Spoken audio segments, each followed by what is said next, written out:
Guys ഇത്ര ചെറുപ്പത്തിൽ തന്നെ അച്ഛനും മോനും വളരെ അടിയോടെ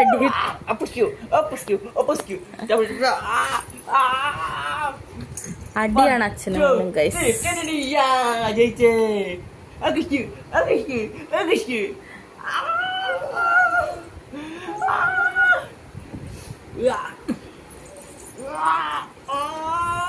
എങ്ങനെയിട്ട ബെഡാ നോക്ക് ഗൈസ്. അച്ഛനും മോനും ഒരു അടി ഉണ്ടാക്കി കാണിച്ചിരുന്ന കോലം നോക്ക്.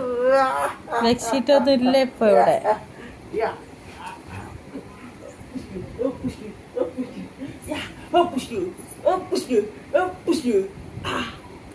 ഉണ്ണേട്ടാ അതിനടുത്ത് മുട്ടാവുന്നു മാന്തി പറിച്ച് മകൻ അച്ഛനെ തോപ്പിച്ചു. നിച്ചിട്ടാ